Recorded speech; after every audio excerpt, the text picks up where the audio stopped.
I think we are like. All right. Good morning, good afternoon, good evening, wherever you're at in this crypto world. My name is Cody, and I'm your host here for the L1X Community Update. So I've got a great group of guys joining me today. Hello, guys. How are we doing this morning? Let's kick this thing off right. Kevin, do you want to get us started? Yeah, absolutely. Firstly, good morning, good afternoon, good evening to wherever you are. Welcome back to the L1X AMA. Pretty excited, for the time to come because quarter one is almost over, and what a quarter to have. I think if you compare it with all the projects that's out there, and you do a straight up 90-day comparison between what we've done and what has been going on, I think the whole team deserves a good night's sleep, at least one day. But yeah, I think I'm pretty proud of the community, and I'm pretty proud of the team that we've worked hard, and you know the quarter one has completed where we don't regret what we did. We did everything we could, and we want to get into quarter two with more enthusiasm and more work that's coming up. So I think in this AMA we'll cover up quite a bit of that. What I'll do is I'll share my screen like always, and we'll go through the pointers one by one. So let me share my screen. Okay. Let me know once you guys can see my screen. Yep, it's up. Okay. Okay. Good. Okay. So in this specific AMA, what we'll do is we'll go through updates since the last AMA. Leo will go through his part as well. Ronnie will give you an update on the hackathon, and of course, we'll look at the roadmap. What's coming up next? I might give a little bit of alphas here and there. So if you stick around in the AMA, you might get a few alphas for you as well. First, let's hand it over to Leo, and maybe Leo, you want to kick it off?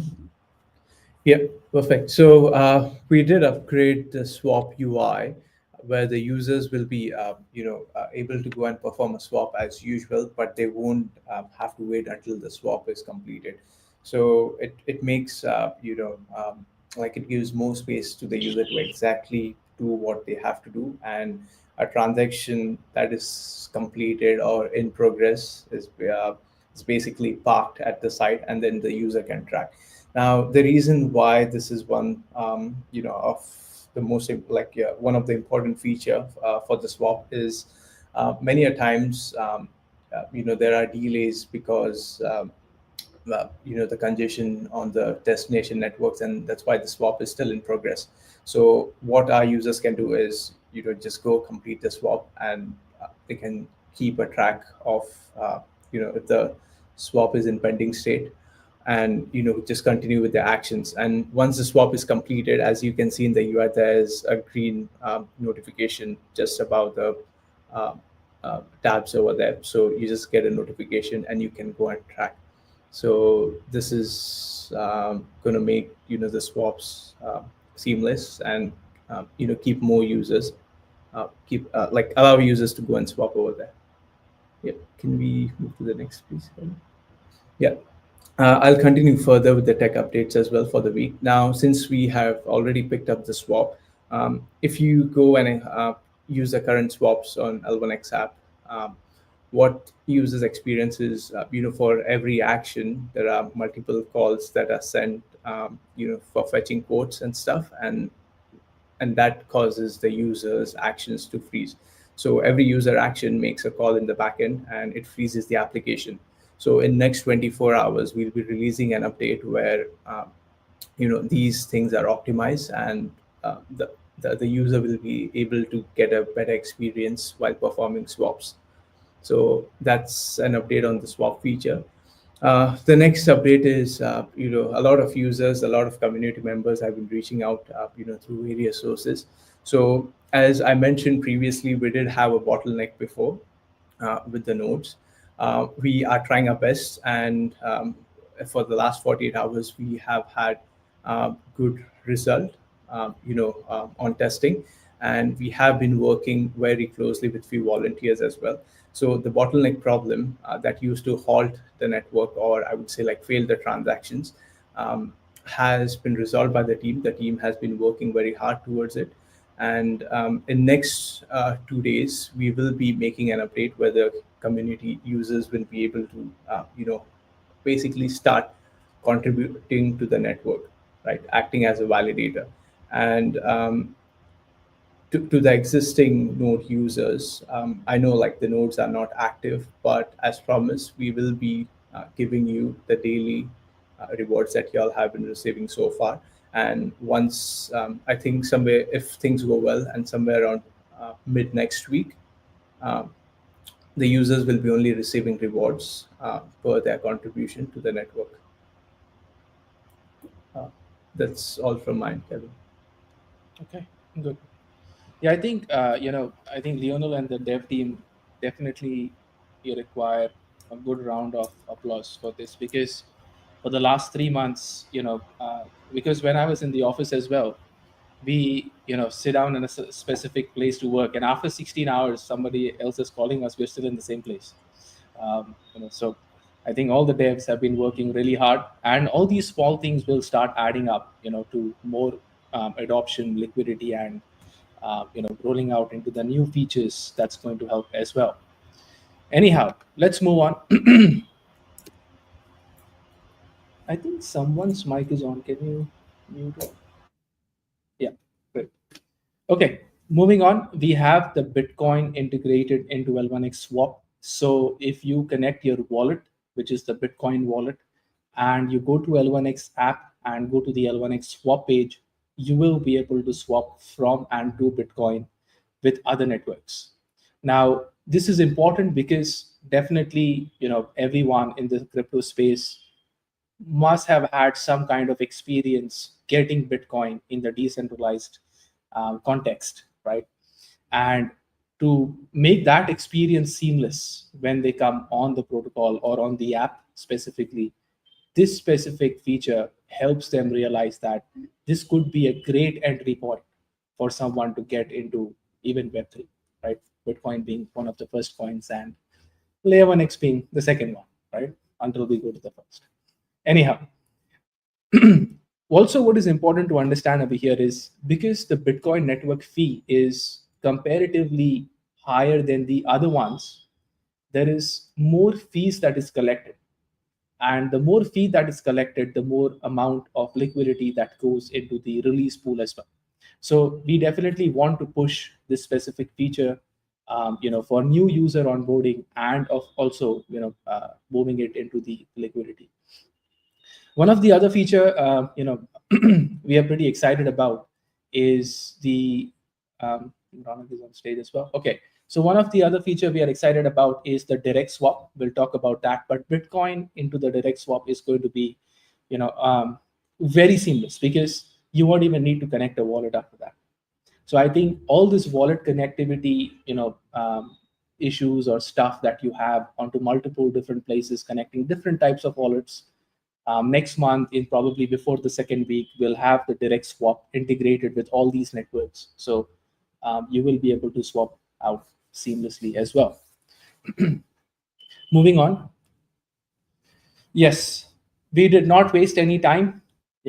We went into an AMA, and after 4 to 5 days, we have the first version of the white paper released, which targets quantum-resistant cross-chain messaging, secure state storage, and multi-chain rollups.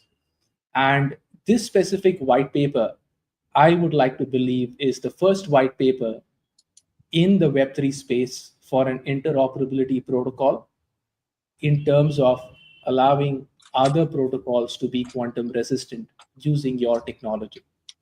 So I'm pretty proud of this white paper. If you haven't read the white paper, I definitely recommend you go in, have a look. And for those of you who actually want to use ChatGPT along with this quantum based paper, what I recommend is there is a website called DocSend to PDF that allows you to convert your DocSend link to a PDF, right? So for our community members, if you download that PDF and you go in there, you can definitely ask some questions. But more importantly, not only from the tech perspective, we have also focused on this myth around, protocols, that the moment you connect quantum-based cryptography into your protocol, you're quantum resistant, right? One silver bullet to everything. And I think Mike worked with me on this specific paper as well. So Mike, maybe if you have something to add. Yeah, it's very easy to put for chains to actually put a nice little add-on on the side and claim they're resistant. I think probably one of the key things here is it's got to be fully integrated through the solution from the core. And the way that Kevin and the developers have actually put together Xtalk, the virtual machines, every component that makes up the L1X network, is that it's been built with that modularity to enable those components to be integrated together as one, so that they form part of the whole. Whereas other chains are going to be adding on. It's almost like you go and get your Microsoft Word and you stick another little add-on in it that does your spell check or your grammar. The reality here is it's got to be that fully integrated solution, and that's really what Kevin is and the devs are actually looking at achieving. Now, the other thing is and I've said this before, one of the problems that's going to come up with blockchain is that your private keys are going to be crackable in the future. Within about the next 5 years is the estimate from the NSA and a number of other NIST and another number of other agencies. So we need to solve this problem. And we can't wait for 5 years before we look at it. It's got to be solved today. And I think the ones that can do that and actually integrate it into the solution and provide those cross-chain swaps and make them secure, that's a winner. Kevin, back to you. Yeah, no, definitely. And I think along with that, the ability to understand where, at the moment, if you look at, 2016, 2017 onwards, when the need of multi-chain came up with wrap tokens, and you had the immediate solutions, bridges were picked up, right? So your first solution that you try to pick up to solve a specific problem is always like a raw version or an implementation of things. And with quantum being there, when that need arises, where, in 4 years, NSA has mentioned that you should be quantum resistant up to a certain point. And when this solution is out there, which has, marinated over a period of 12 months, it becomes the natural choice in an interoperable protocol with all the things that we have been, going with to be adopted. So that being said, I think the adoption is also one strong point that we are looking at. But on the other hand, all this liquidity that is spreading around, and when there is abstraction on the liquidity, coming by at that point in time as well, some kind of, protection against these kind of liquidities through quantum resistancy could also be a very strong use case.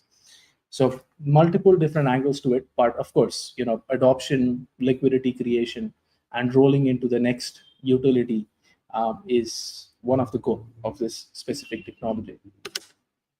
Okay. Yes, I think Cody has put together, all the spaces into one single area. Yeah. So I don't know if Cody, you want to say something on this, or yeah. Yeah, for sure. So a lot of different things are happening behind the scenes. Many of you guys are participating in like the 10-minute pitch, the weekly X Talks that we have, listening into Kevin's guest interviews that he's doing with these AMAs as well. Plus, we've got some hackathon participant interviews as well. So lots of different things moving.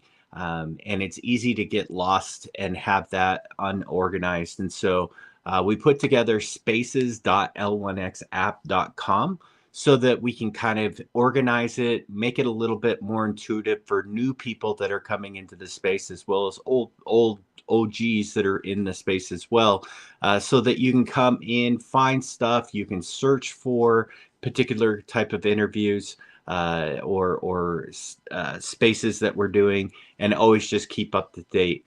One of the things that the reasons why we did this is to help us with SEO, so search engine optimization as well, is so that if you jump into one of these different spaces that we've done, we've either done a complete transcript of the space we've done a summary of the space, or we've done kind of like an analysis on it as well, so that we kind of put our own little flavor on it, which will help us anytime somebody's searching for a particular type of project will show up as well. So this will help drive some organic traffic to the site as well. So that's one of the main reasons why we did this.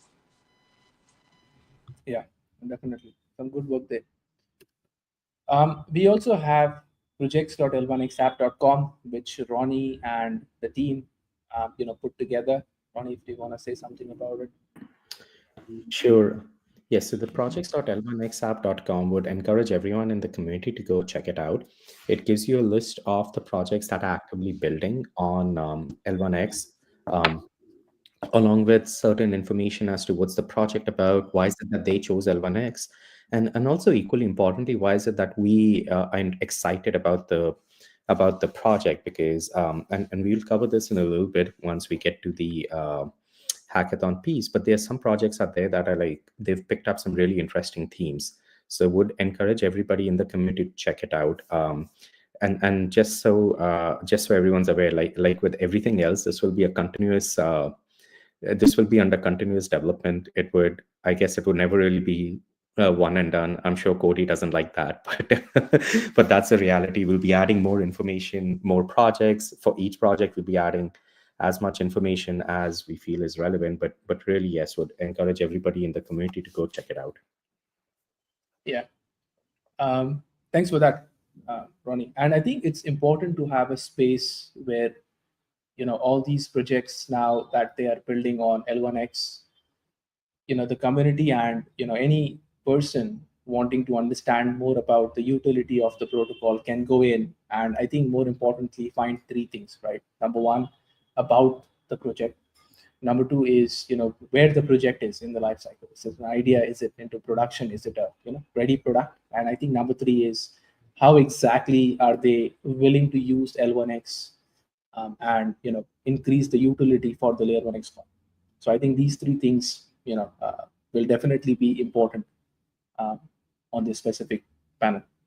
Okay, moving on. We have put together, a quick link navigator on the homepage. So if you go to l1xapp.com right now, on the bottom right, you have an icon which looks like a link. If you click on that, it will nicely segregate it for you based on what new links are added on the website, but also more importantly about the resources. So if you ever want to find anything about L1X, you just go in there, you'll get everything into one single space. And very soon we'll also be, using this in terms of user onboarding. So as a new user, if you connect your wallet, what have you read? What have you not read? And if there is any new stuff that comes up, if the tokenomics content is updated, if the white paper is updated, there will be an icon over there telling you that there has been an update over here and you have not read it. So, you know exactly where you are at every point in time with the protocol as well. We are planning to integrate this into the socials as well. So if you haven't, joined, it would, ask you to join. First step towards, a larger purpose that we have with the NFT team.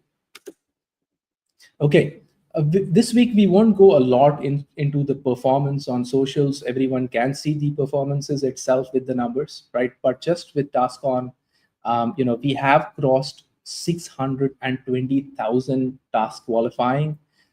We are, I think, right now, the second or the third largest community on TaskOn, out of, a couple of hundreds of them, with projects that have raised millions and millions of dollars, tens of millions of dollars, competing with them on TaskOn. We have, been there. And this, I think, is a great testament to, something which is, we catch a specific focus area in marketing and, push that, drive everything towards that, and that working, where, users coming from there into the swaps, are one of the barometer as to if this is working for us or not. So it definitely helps. And we are going to partner up with TaskOn, even for more things, which is once the multi-asset issuance standard is out, where you allow projects to go and mint your tokens onto multiple networks, a lot of projects on TaskOn don't have their tokens yet. So this is a natural honeypot for us to onboard these users and projects from there as well. Okay, now I am going to zoom in a little bit over here. Okay, so with the roadmap, I won't go too much into the past, but just to recap, since we last spoke, we did have the NFT tiering thing tick marked it over here. L1X swap version 2 update has been done. Trunk link has been updated. Release pool upgrade has been done, where the swap fee is adding up. So if you go into the release pool now, any swap being done, a small amount of that is going in. Bridgeless swap campaign has been started. So I support bridgeless swap. There is a huge set of graphics that we put on as well. That definitely helps. Quantum-based white paper is out. Swap widget has been upgraded, as Lionel went through. Bitcoin upgraded. All spaces for your your Twitter spaces that we have, AMAs, projects. Now, what is coming up next? So we are upgrading the L1X Foundation website, because we do believe that there's quite a bit of things in there that is missing out. So we are upgrading it. Probably by the 2nd of April, we'll have it ready, where all the retail investors coming in, looking at the price of the coin, they want to see if they want to get in or not in the CXs or DXs. They want to try to figure out, should we actually buy this coin? They are naturally going into the about page. So when one information over here, one data that we have collected is when somebody's trying to come and swap into L1X, they try to go into the about section and look at the page. So we have looked at certain heat maps through Hotjar, and we have figured out what to add, what not to add, what to remove out of there. So this is going to be probably 5x more contentful than the current version of the about section or the about page for L1X. Even the quantum paradigms are coming in there. There's quite a lot of things being added up, but it's being made for the mobile version as well. And we are also a small thing, but we are coming up with a new way of how you can navigate the content on the device, on the phone, right? Through an assistive touch kind of thing. So wait for it.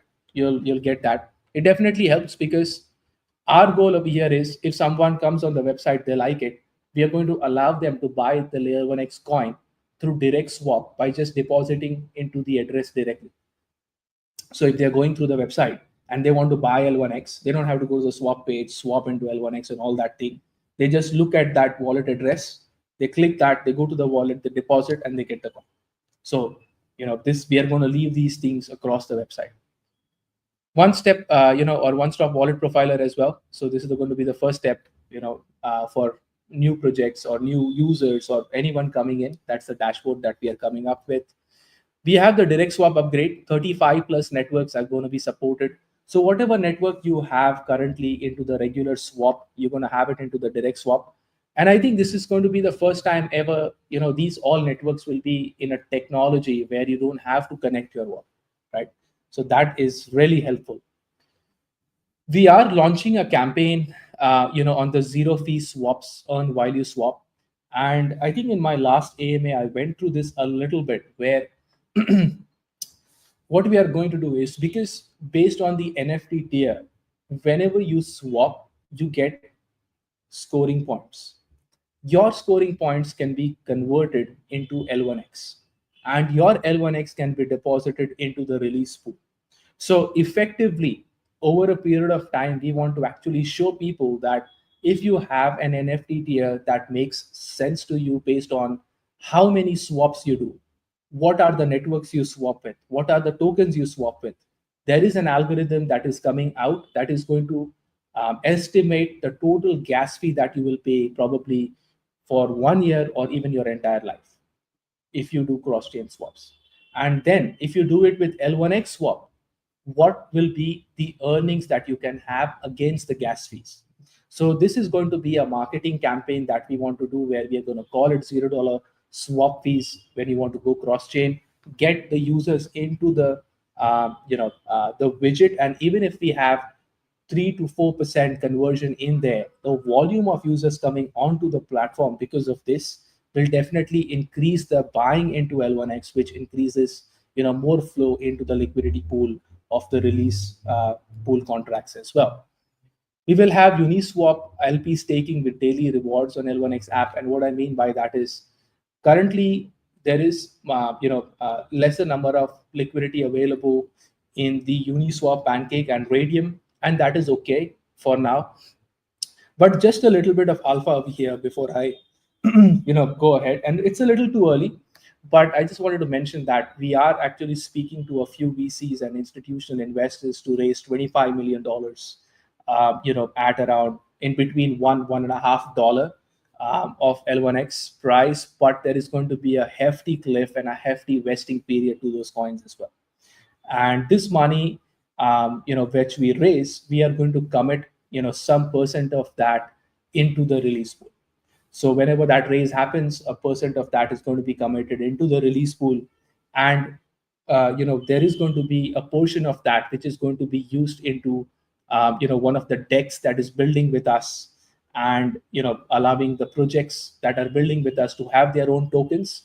But also this liquidity will be added into Uniswap, Pancake, and Radium as well. So we do have a plan to increase the liquidity going in there, and to give that bump in the release pool. Even if we take 10 to 20% of whatever we raise, that's a couple of $1 million going into the release pool straight up. So we will commit that percentage into the release pool for our community members. So this is still early, and we are working on that as much as we can. And once we have more information on it, we will let it out to you guys as well. 21st April, we are working on Xtalk upgrade and Xtalk open source along with the multi-network asset issuance standard. It's a upgrade to the Xtalk infrastructure, and we are doing it gradually, one firm step at a time, because that's what has switched things from probably September onwards last year for us, which is one firm step at a time. That is what we are going to take. We are not going to rush anything. And I think, with the multi-network asset issuance standard, it fits into a strategy, a marketing strategy that we believe it's going to allow us to scale. Now, before I go ahead and I discuss one of the scaling strategies that we are putting in place, probably will take 10 to 15 minutes max. Like, what are we actually trying to do to scale certain things apart from, raising that $25 million, or also, slowly building up our scaling strategy. Apart from influences, AMAs, and all those things are great, but what are the foundational things we need to do to scale? Before that, if the team members have anything to say.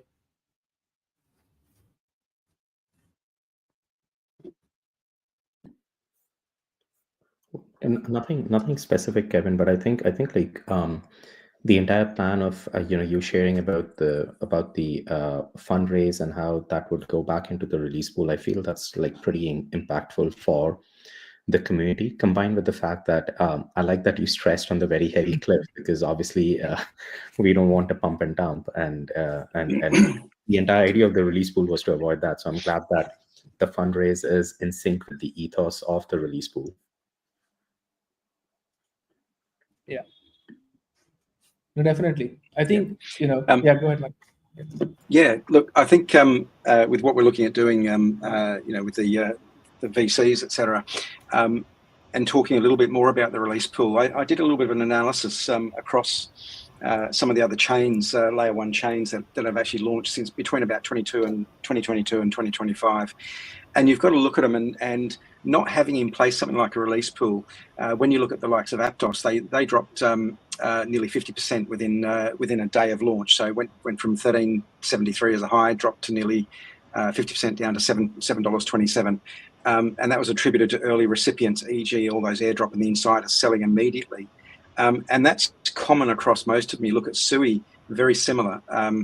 They did a massive release of their circulating supply, and that by October 2023, after their launch, they hit a low of 37 cents. And the same with Say, that dropped as well.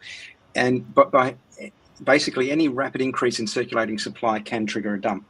Now, by putting in place the release pool, and we're actually working through a paper on the white paper on that at the moment, it will actually these are sort of things that would actually make a massive difference to a lot of these chains and a lot of the coins that are launching to provide that market stability. And that's probably key, where we can remove the ability for individuals and organizations to manipulate prices. It can only have a beneficial effect. It causes stability in the markets, and we've spent many years watching that absolute instability across so many blockchains and coins. You know, that price ramping and the gouging and all that sort of thing. So it'll be good to actually get that institute some form of control around it to stop dumps. Yeah, and I think, one of the thing that I mentioned to the institutional investors, where they were asking about, you did a raise on 1 cent, and they are into the release pool thing. I think, if you think about it, right? If you came in at 1 cent or 10 cents, let's take 1 cent over there as an example, right? It's good numbers. You probably have a multiple of like 1100x. Like if you think about from 1 cent to $10, if the price is $10, right? If you look at the flip side, if you wanted to achieve that kind of scale in Bitcoin, you would have to have bought Bitcoin in late 2010 or early 2011, when Bitcoin was around $38, $40 to achieve that scale. So you take 2011 and you take 2025, that's 14 years, right? 13 years, 10 years, 14 years. So although the release pool is gradually growing, the price, we are not here to say that it's worth $1, $10, whatever it is. But I think the strategies are getting in place to increase that. So it takes time, right? I mean, if you want to sell anything at 1000x, that is a time-consuming thing. But we are trying to do it as fast as possible as well. So we're not saying that we should take that much time that Bitcoin took, for example, but we are trying to do it in the right way possible. And even with the institutional funds, one thing which is very clear to us is there is going to be a good cliff and there is going to be a good vesting. So, and even if they come in between $1.5, we don't want to reduce the price below that, right? So there are mechanisms being put in place, even the liquidity that can come into the release pool from the raise, right? So our community members can have that, a portion of that liquidity as well. All these things are getting into place for that. Okay, now just moving on, and just a disclaimer, what I'm going to go through right now is a quick scaling strategy that we are trying to put in place so that we can further fund and fuel those activities around it. Let me zoom out. Okay. Now, in terms of the scaling or foundation that we have to put for the scaling, excluding influences, marketing, liquidity, all these things, there are certain strategies that we have to put in place that we can't avoid, right? So the first one is the target audience, right? So utility and investment-driven stakeholders. So these are your retail guys that come in, they want to buy L1X, X, Y, and Z. And then the second one is the ecosystem development for developers and projects. So, how do we get developers and projects on the platform? Now, the target area is 3 different things that applies to both the stakeholders: is awareness and new stakeholder onboarding. So how do we create more and more awareness and onboard the first person on L1X? The second one is once he's onboarded, he or she's onboarded on L1X, how do we convert that onboarding into liquidity and net buy pressure on the coin, right? And the third one is, of course, once that happens, how do we then, create a virtuous cycle of utility and increasing the user engagement so that goes into more liquidity and net pressure. So it's like a cycle that we want to create based on this, framework. Now, the first one. So the target audience is utility and investment-driven stakeholders, and the target area is awareness and new stakeholder onboarding. As I mentioned, the $0 swap fee campaign, I think if the release pool is what the release pool is to tokenomics, what Xtalk is to bridgelessness, the $0 swap fee campaign is going to be to L1X swap, right? And one of the angle over here is we are actually creating a great UI UX for anyone coming in just to punch in some numbers and show them, oh, well, you're going to be spending $1,000, $2,000 on swap fees in the next 1 year versus you're going to be making money out of that here if you wait for 3 years or 2 years, right? So it's like taking your rental income or rental money and invest and making it, an investment, like you could own equity. right, out of it. So that's the agenda over here. So we are going to actually focus on the zero swap fee campaign to onboard new users coming into the protocol and the app specifically. We have the bridgeless swap narrative as well over here. Of course, not everything is going to be based upon, actionable points, but also the story behind, it, where we have already released this, where you can go and mint your pawn NFT as a model of saying, I support this activity, but because I support this, you are going to start earning points whenever you do a swap kind of mechanism. And of course, the quantum resistancy narrative. The quantum resistancy narrative is in such a spot, it's like in a Goldilocks situation where not a lot of people get what it is, but people are afraid of it. It's like a ghost, right? You're not seeing the ghost, but you are afraid of the ghost. It may exist, it may not exist, right? So I think using the quantum resistancy narrative, into the protocol and trying to be, the first ones out there to look at quantum resistancy from an interoperability perspective puts us in a Goldilocks situation, right? As well. So this is positioning ourselves into places where just bridgelessness wouldn't, take us as well. Because this is not only focusing on L1X from the perspective of quantum resistancy, this is also focusing on dApps on the other protocols. So this is what we've learned from the past, where you don't have to build on L1X if you don't want to. But, well, do you want to be quantum resistant, right? And if you want to, what all solutions are currently even available in the market? So that is where this positioning comes from as well. The second one is, liquidity and the net buy pressure. Now, as I mentioned, that you have the $0 swap fee mechanism where your expense can turn into an investment. How do we make that more meaningful, right? How do we give more push to that for more liquidity and net buy pressure? So what we are going to do is we are going to allow for multiplier points. What I mean by that is we are in a good position today where we've got users, we've got swaps going on. We can start introducing L1X as the universal gas fee.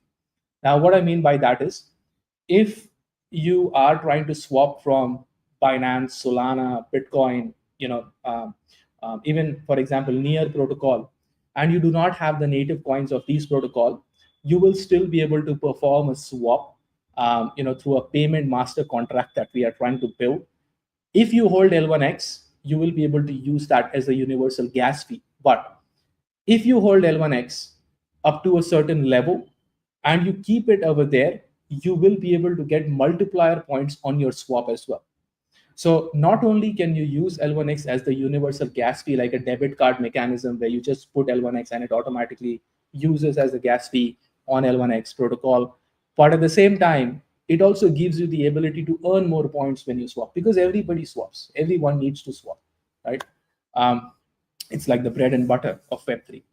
So L1X as the universal gas fee is going to give some good liquidity into the into the release pool as well, increasing the net buy pressure for us, because you'll have to keep loading up L1X coin as the gas fee, and we already have the tech behind. So all we need to do is restructure a few things, and off we go. Imagine L1X as the universal gas fee in direct swaps, right? It's crazy what can be achieved with that. Okay. We also have ERC-721 staking, as I mentioned. So Uniswap v3 introduced the concept that you will be getting an NFT card,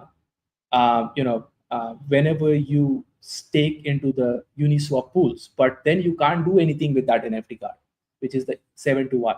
So there's going to be a way where you can stake that NFT card on L1X and earn L1X ETH as rewards on a daily basis, right? But of course, it's going to be in a way where we know that it's not going to impact the health of the coin as well. So it's coming up soon, which will increase the liquidity, right? And of course, if you need to go and add liquidity into Uniswap, you also need L1X, which also increases the net buy pressure. So each and every feature is not let's build the feature and let's see how we market it now. It's about how do we increase the target area, right? And what feature can we build quickly to actually get these ball rolling. And we don't want to take a lot of time as well. And I don't want to point fingers over here, but I recently had a look at Suprachain, where they claim that they are multi-chain and stuff. And then I hear about, well, we are building a bridge to go between Supra and the other networks. And I was like, how are you multi-chain if you still don't have a bridge? And I went to their website to have a look at how are they going cross-chain. And it $40 million raised after 4 years. What I see over there in the section where cross-chain is going to be there, coming soon. It's amazing. It's amazing. $40 million, 4 years, and coming soon. I think it makes perfect sense. Anyhow, yeah. So along with that, how do we increase the utility and increasing the user engagement? Our good old NFT tier system. We are going to actually increase, the utility of the NFT tiering system into the X wallet. So we are assembling a team to work on the X wallet, where the NFT tiering system, direct swap, universal gas fee, all these features will be available in X wallet directly. You wouldn't even have to come to L1X app if you didn't want to, right? And the NFT tiering system is going to be a little bit more than that, because our idea ahead is kind of calling it like a soul-bound quantum resistant ID, and then working our way, into multiple different dimensions from that, like an ID system which is quantum resistant, and slowly you build your data around this quantum resistancy. So rather than going project quantum resistant and user, you go user quantum resistant, and then the project can use your data, right, by giving permission. I think Cody is smiling because we thought about this probably a year ago. We were discussing this 1.5, 2 years ago.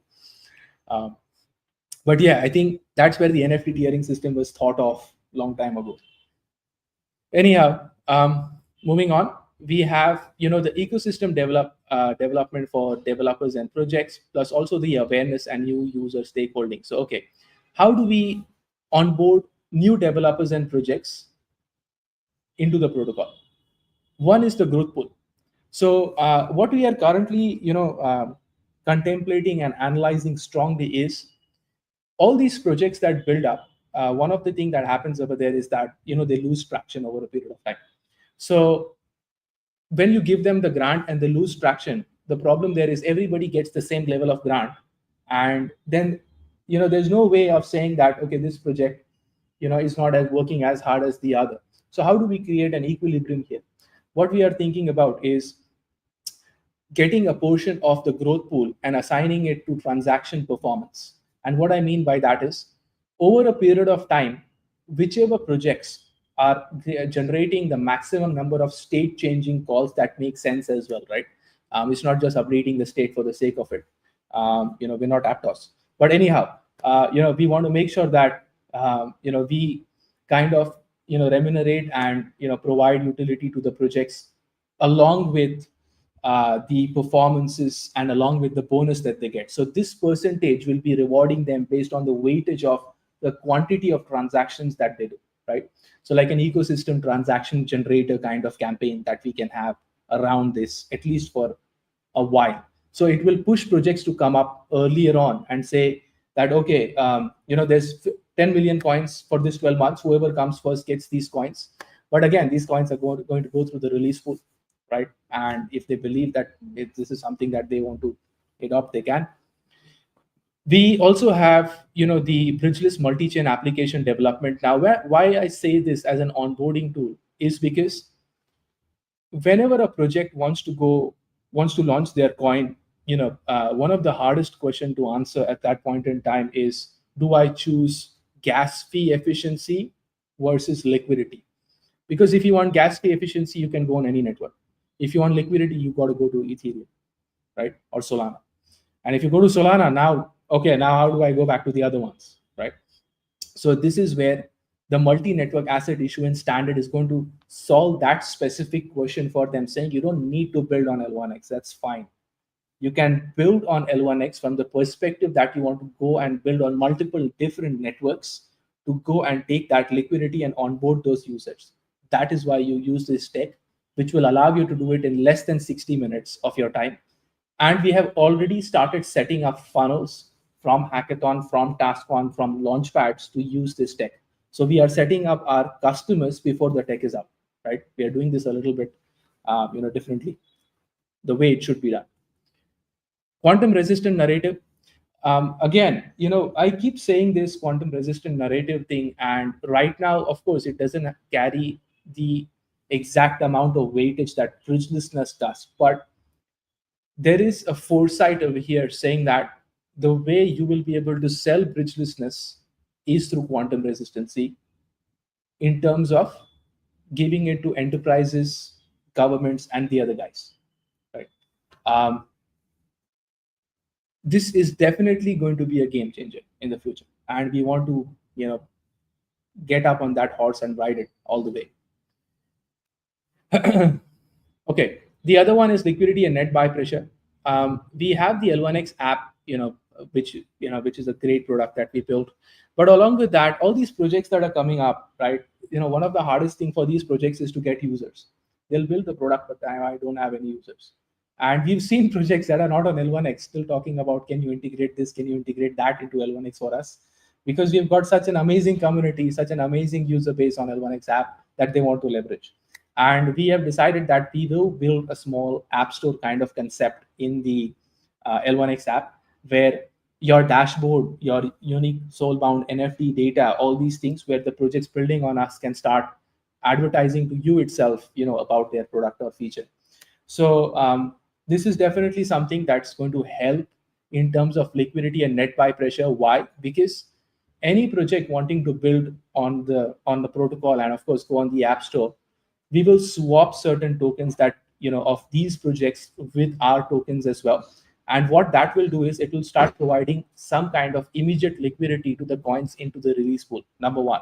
Number two, when the DEX is up and running, in the coming, probably by the end of Q2, there are liquidity pools that will be built. So it could be L1X and the project token A, L1X project token B. How are they going to find that L1X?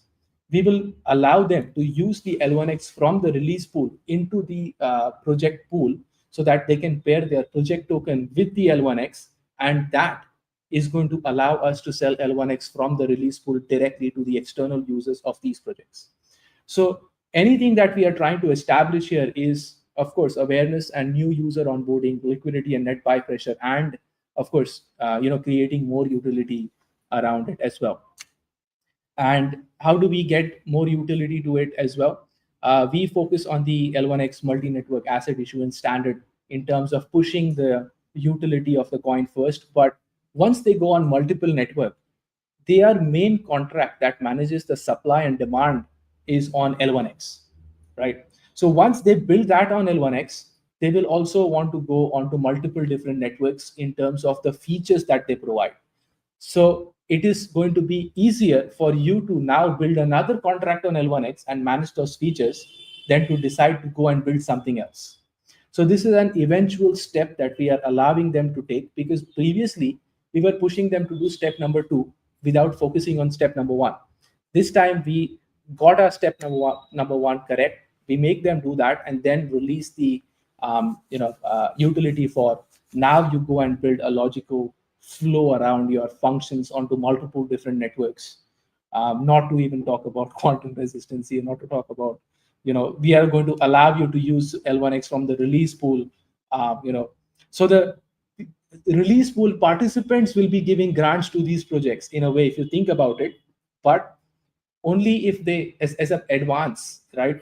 So that they can take the L1X coins and pair it with their token. And whenever there is people coming in, the release algorithm is going to make sure that it keeps selling the coins into the pool of these projects as well upon the DEX. So all these different avenues being created. And it's not a long time. If we are not going to take, this is Q2 strategy. This is what we are going to finish in Q2. I see Lionel is already a bit tense there.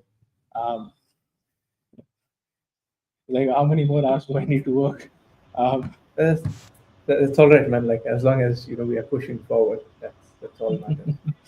Yeah, I see it's a little tensed already. But hey, we got to do what we got to do, right? We got to finish up the release pool as quickly as possible. So it is what it is. Yeah. Okay. Ronnie, I think this is your area. Awesome, perfect.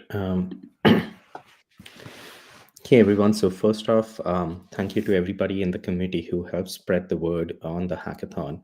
I believe like 2 weeks ago when we were talking about it, we were talking about our targets, which were like around 50-ish total submissions, of which we can get 15-ish projects, which are good. That was our target.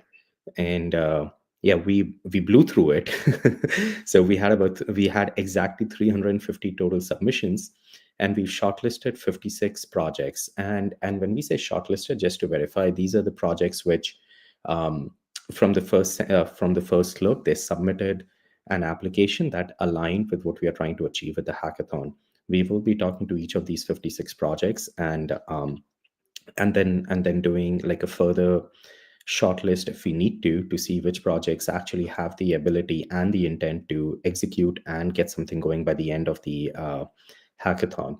As you can see, there were like a lot of themes that the project spanned, and most interestingly, like tooling or creating essential tools for the ecosystem are probably like what emerged as the biggest theme out there. Where and I guess what we are trying to say is like, yes, there are projects that want to build NFT marketplaces, want to build DEXs, other DeFi products. But a lot of projects actually want to build some utility things. For example, building a search engine native to L1X. That's a decentralized search engine. And that is something which can be used by literally any project out there that's trying to build something similar. And I think that's probably very interesting.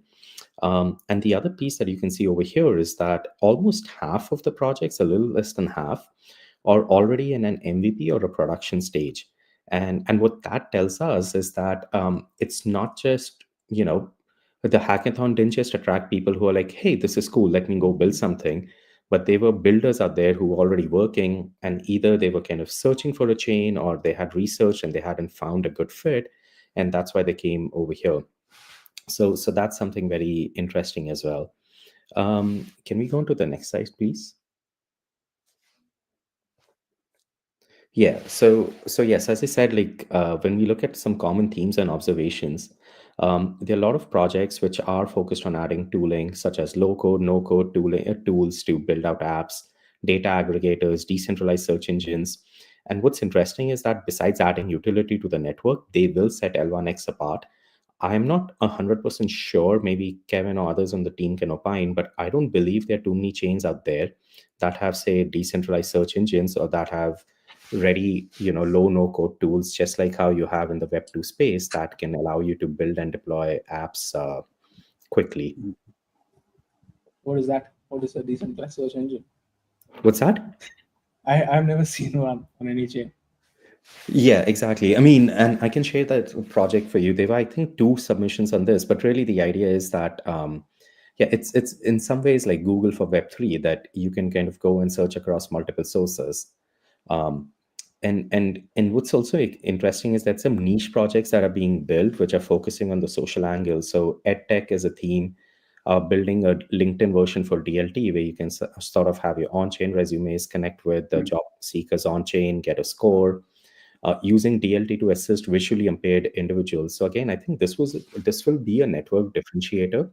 And what's also interesting is, like, as Kevin mentioned a few minutes ago, he is talking to several VCs, and there are VCs out there who do like this angle. They do like the entire DLT for social inclusion, financial inclusion angle. So it's important, or it's good to see these projects. What's a common theme is that a lot of projects are using L1X for interoperability and cross-chain swaps. So which is again great, which means that our marketing around it is working.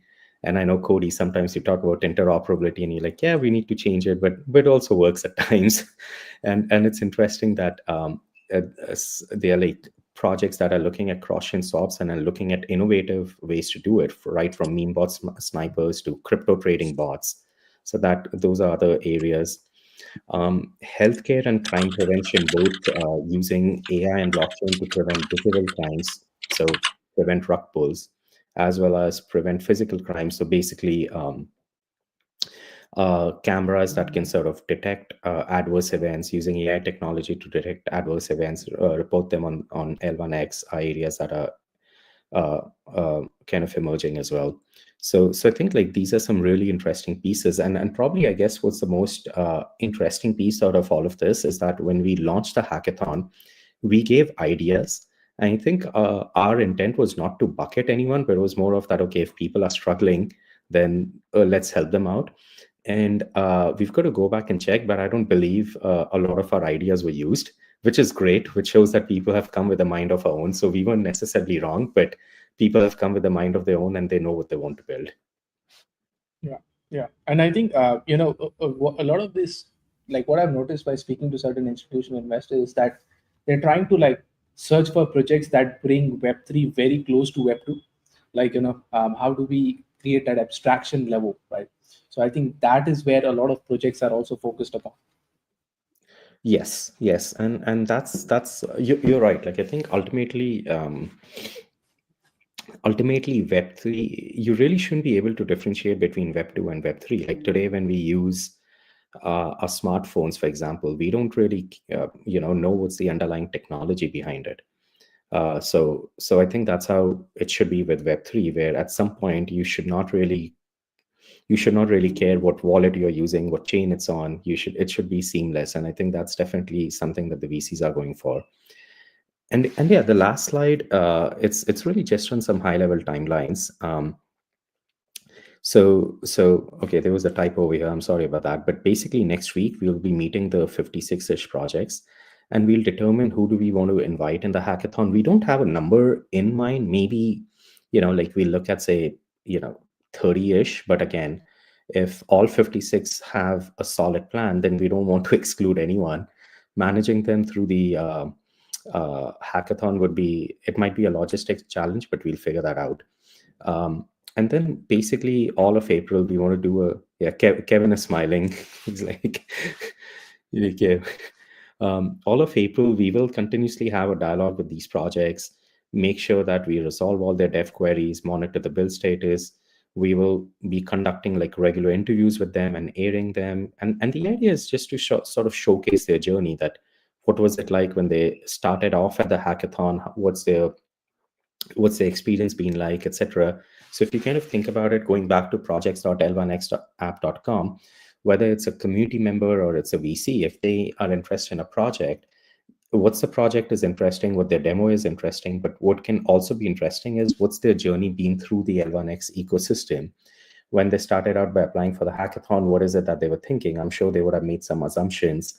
And during the hackathon process, those change. Once they go live, those get refined. So I think it's always interesting to see that. But really, all of next month would be spent in hand-holding them and not hand-holding them, but in making sure that they get the support they need. And then by May 15th, we want to make sure that the projects are ready to present. And what that means is they should have working code, they should have a demo, they should have a short PowerPoint.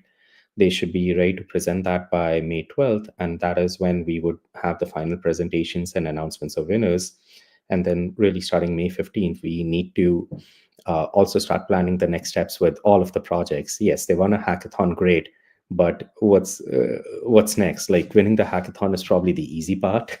Scaling from there on and becoming a real project with utility is the harder part. And that's what our focus would be on.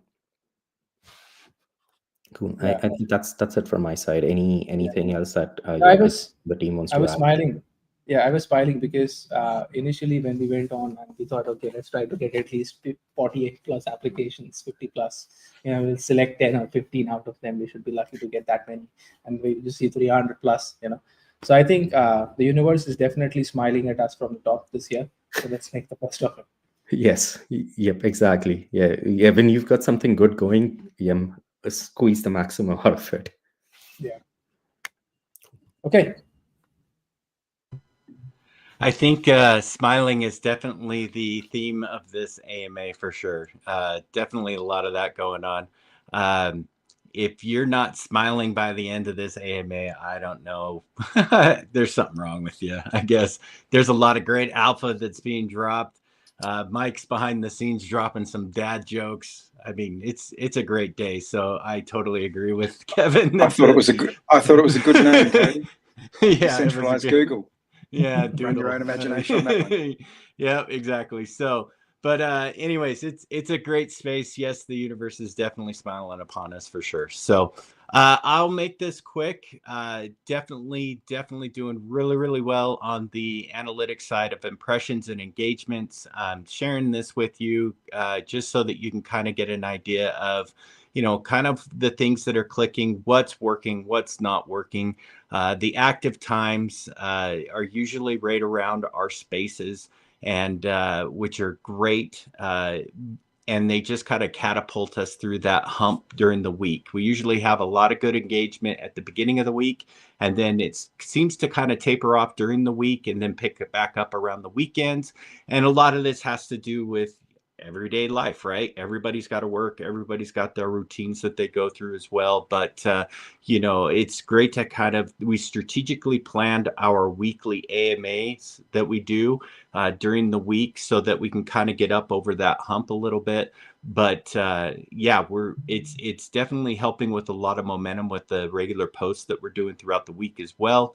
And kudos to you guys, because you're the ones that are helping drive this. So again, just as a recommendation to help us spread the word even more, when you see L1X, anything L1X, don't do the lazy man, just the like, jump in there and respond. Throw a comment out there, show some love, even if it's just somebody else within the community that's posting L1X stuff. Step up, show the love. It's the best way for us to get that out. So go on to the next one. All right, next one. Basically in terms of replies, we had a really good week this week on our AMA. Really drove a lot of replies, which was pretty cool. But yeah, again, keep the replies coming, because that's what's going to help keep us going with that momentum. Go on to the next one. In terms of spaces, we have, if you remember the slide that I shared last time, in total listeners, we were only at about 1.2 million. And that was only 2 weeks ago. So within 2 weeks, we were able to add another 1.5 million active listeners on there. We are now averaging about 4 AMAs. I've actually am 2 minutes late for one right now that I got to jump over to, but we're doing 4 of these a day. It's going really well for us there. And our active listeners, when we host since the beginning of the year, is over 1,000 live listeners tuning in every single AMA that we host, which is phenomenal. So you can kind of see that rapid growth there. And so this strategy has worked, and it will continue to work for us. It's opening up a lot of doors as well. So go on to the next one. And then you can kind of see what we've got coming down the pipe for terms of X-Talk episodes, chain abstraction, why user experience sucks. These are all great clickbait kind of things to get people in. The last one was really good for clickbait. We had about 1,100 live listeners from the very get-go, which was awesome. We also rolled out the 10-minute pitch show. If you haven't heard the first couple, they went really well, had a lot of good projects come in there and chill, which is just another great BD opportunity for Ronnie and those guys to kind of learn more about projects without talking to them, right? So this way we can reach out to them, know where they're at in their stage, how we can help, all that kind of jazz. So all in all, it's been a really, really good, successful time, and we're only going to keep growing. We keep getting Kevin onto as many different AMAs as possible. It's definitely a team behind the scenes working on this, and there is a lot of time and effort being put into this, but this is what gets me smiling every single day. I'm excited to get out and kind of cheerlead and do as much as I can for the L1X community. It always has a special place in my heart, and that's why I'm smiling. So, so that's my take. So great AMA today for sure. Right. Okay. All right. Thanks, Cody. And I think you're going to be off to your AMA now, I guess. So, yep. Catch you later. All right. Just a little quick update on the L1X coin and a little bit about our market strategy. So, as a bit of a weekend recap, I know we're on a Thursday now, but essentially the market activity has remained within a local range, and there's no significant surges. As we anticipated recently, that the L1X reacted to at the trend line boundary. Now that was a bit of feedback from our market maker, and it led to about a 13% price jump on Saturday, and the price reached about $11.40, and it's since consolidated around that level. I think around 11.70 odd at the moment. So what's next? Monitoring the dynamics of Layer 1X in relation to the Layer 1 sector as a whole. We can see that over the last week, the Layer 1 sector has grown by about 1%, and the price of L1X has grown by about the same amount. This sort of suggests to us that the market is currently relatively quiet. If we compare the dynamics, not for the last week, but over the last 2 months, it's clear that the Layer 1 sector as a whole is down. And what that means, and interpreting that, is that the potential in there for the price of L1X may start to show growth or volume as potentially undervalued compared to the overall sector. So going back to our market maker strategy, and this comes back to the release pool, we know that our market maker strategy represents a significant evolution over previous models that have been used on other chains. And I know that because having done a lot of the research around some of those other chain Layer 1 launches like Aptos, Sui, Say, I can actually see how that release pool is actually going to make such a significant difference. So we've incorporated that gradual data-driven approach to price, the dynamic liquidity and distribution, and the adaptive order book management. Now, if we didn't have that in place, we would start seeing dumps occurring, indicating why the release pool is needed. Effectively, those token releases should be matched to market capacity, because when there's too many tokens chasing too few buyers, the price falls. So that release pool makes all the difference in our strategy moving forward. And who's next on the... Oh, yeah, just a chart up there of the L1X price over the last week. There's nothing significant in that. It's showing pretty reasonable trading ranges. We have some dips down there into the red on a couple of occasions, but you know, overall it's pretty steady. And I think we should be pleased at that, because we're not seeing those massive swings that we start seeing on the other chains. You know, like I said before, you start seeing those drops on Aptos, Sui, Say, and all the others. They're massive price swings, and that creates a lot of angst amongst buyers and holders. So, yeah, Mike, I just had a question. When are we going to see this? Sorry, when are we going to? Well, I think we're probably looking. Look, here's a realistic call, because people say, "Oh, yes, you know, sometimes you overguess." I believe that over the next, if we see some of these projects coming through, we'll see a nice uptick. If we start seeing the adoption of things like quantum resistance, we're going to see a pretty strong uptick, because when that starts getting the interest of some of these big organizations out there, that's going to put us on the map. And that's what we want, to get that exposure out there. The swaps, yeah, look, they work, you know, fantastically well. You know, they're priced right. The speed is there. The security and safety side of things of the transactions there. But you also need the other side of it, is where are you going next? And that is really around that quantum resistance. Introducing that you know, that capability into the whole chain is going to make a big difference. When that covers your data, not only your transactions, but your data and other components as well, that makes a big difference. If you don't understand it, read the white paper, and I'm guarantee you'll probably walk out of that and you might feel a bit more confused. But that's what ChatGPT and Google is there for. Research those terms and understand it, because it's going to be big. The existing banking system will not cope with quantum computing. It will be pretty easy for those for whoever's running those systems to be able to hack the banking system the way it stands at the moment. All those systems will have to be upgraded to be quantum resistant. Yeah. No, I think it was definitely a good one, and I think, you know, the final words from me for today's AMA would be: it took 14 years for Bitcoin to have that kind of multiple. Yep. 14 years after each and every person in Web3, non-Web3, backing it up. And with us, you know, with the value that we are trying to create around it as well, with the utility and the resources we have at disposal, right? You compare apples to apples and check the performance. it's having a bit of patience, right? Number one. And also at the same time, number two, making sure that each and everything lining up in terms of projects, the features that we are releasing that the projects can use, but having a foresight on the quantum resistancy along with the bridgelessness that the current 50 plus projects also want to use. We are pushing on all cylinders to make sure that this will work, right? Number one.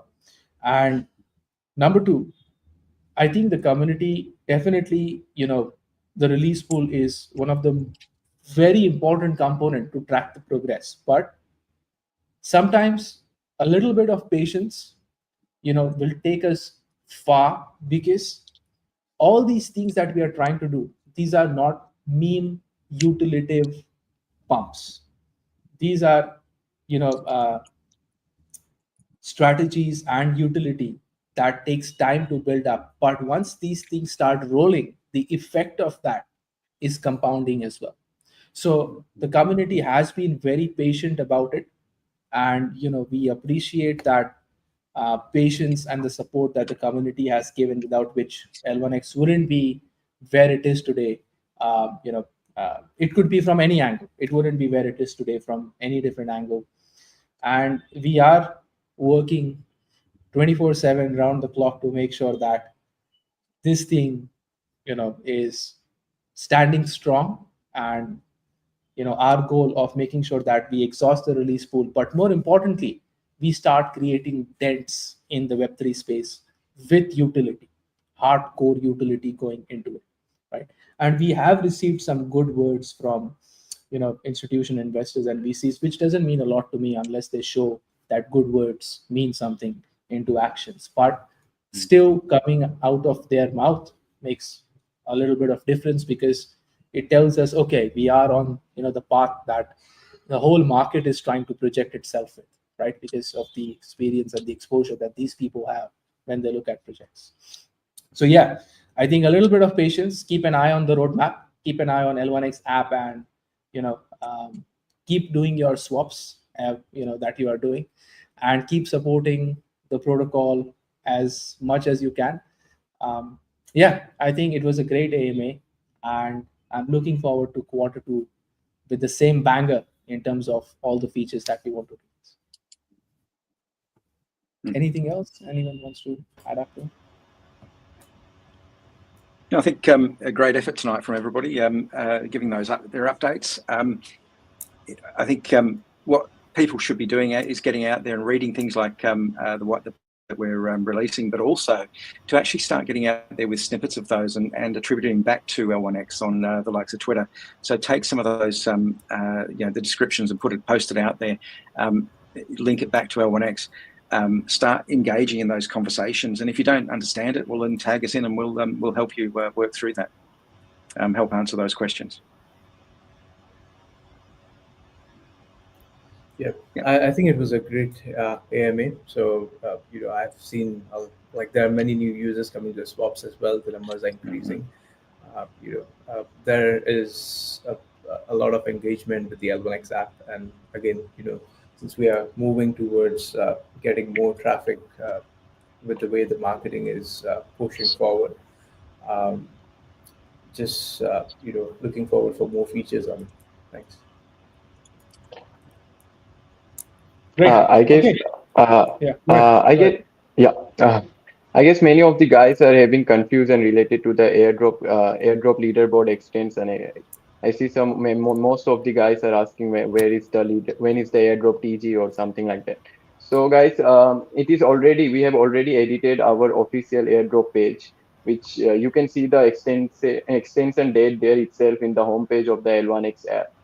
And yeah, keep pushing, because the airdrop the L1X airdrop is worth around $100 million, making the airdrop one of the largest airdrop. Okay, and even with the 10% initial release, it's worth $10 million, which is also one of the huge amount. Okay, as you compare to other projects, and yeah, and also thank you for your continuous support, and due to your support, we have finally reached out like 250,000 community members with 600,000 plus task qualifiers on Taskphone. So thank you. Keep pushing, guys. Thanks for your support. Yeah, absolutely. Yeah, no, I think it was a great AMA. Thank you so much for the support. And yeah, we are pushing our selves as much as we can to make sure that the release pool goes up. But I think practically speaking, a little bit of patience is definitely required, right? We would want to sell it as fast as we can as well. But yeah, thank you, thanks a lot, the entire community members, and we will see you again in the next one. Peace.